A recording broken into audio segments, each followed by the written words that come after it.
বিটিআৰত পুনৰ অবৈধ মাৰণাস্ত্ৰৰ ঝনঝননিৰ ইংগিত চিৰাং আৰক্ষীৰ গোপন অভিযানত উদ্ধাৰ হৈছে মাৰণাস্ত্ৰ দুটা হস্তনিৰ্মিত AK সিৰিজৰ ৰাইফল উদ্ধাৰ হৈছে এটা ৰিভলভাৰ 5 জাই সক্ৰিয় গুলি লগতে 6টা ৱাকি-টকি আৰু 3টা ৰিসিভাৰ উদ্ধাৰ কৰিছে মাৰণাস্ত্ৰ উদ্ধাৰ সন্দৰ্ভত সামাজিক মাধ্যম যোগে DGP GP সিঙৰ মন্তব্য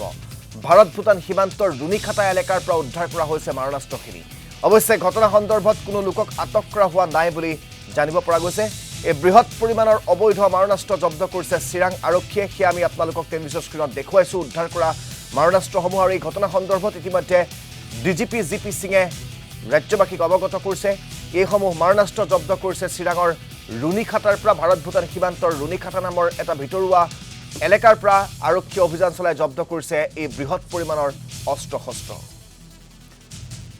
আৰু এই সন্দৰ্ভতে সবিশেষ জানিবৰ বাবে আমি পোনপটীয়াকৈ সংযুক্ত হৈছো আমাৰ সাংবাদিক জয়ন্ত দেৱনাথৰ সৈতে জয়ন্ত দেৱনাথ পুনৰ চিৰাঙত অস্ত্ৰৰ ঝনঝননি শুনিবলৈ পোৱা গৈছে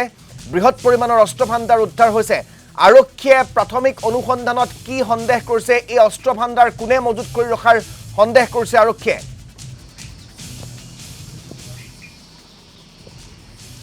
হয় ৰাজদীপ ক'ব লাগিব যে বিটিআৰ শান্তি চুক্তি হোৱাৰ পূৰ্বে এই চিৰাং জিলাৰ বিভিন্ন প্ৰান্তৰ পৰা এনে ধৰণৰ অবৈধ অস্ত্ৰৰ উদ্ধাৰ হোৱা ঘটনাটো একেবাৰে স্বাভাৱিক ঘটনা আছিলে কিন্তু বিটিআৰ শান্তি চুক্তি হোৱাৰ পিছত ক্ৰমশ এইটো অঞ্চলৰ শান্তিৰ পৰিৱেশ ঘূৰি আহিল আৰু এনে ধৰণৰ অবৈধ অস্ত্ৰৰ যি ঝনঝননি লাহে লাহে কমিবলৈ আৰম্ভ কৰিলে কিন্তু কালিৰ দিনটোত দেখা গৈছে যে চিৰাং জিলা আৰক্ষীয়ে অভিযান চলাই পৃথক পৃথক ঠাইৰ পৰা এই যি অবৈধ মাৰণাস্ত্ৰখিনি উদ্ধাৰ কৰিছে আচলতে এই গোটেই তথ্যখিনি যদিও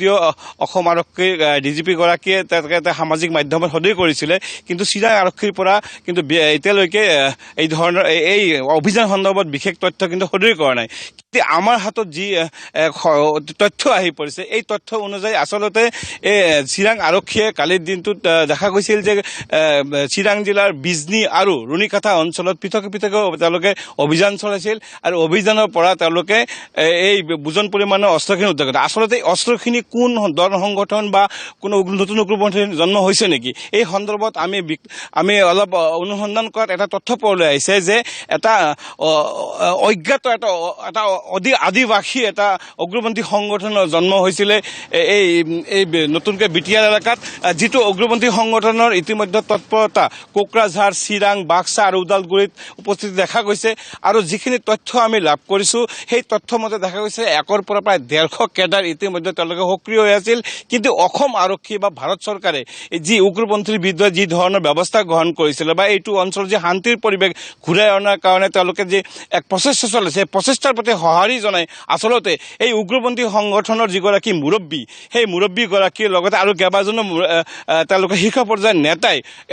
চিৰাং আৰক্ষীৰ সৈতে তেওঁলোকে যোগাযোগ স্থাপন কৰিছিলে আৰু যোগাযোগ স্থাপন কৰাৰ পিছত তেওঁলোকে আৰক্ষীৰ লগত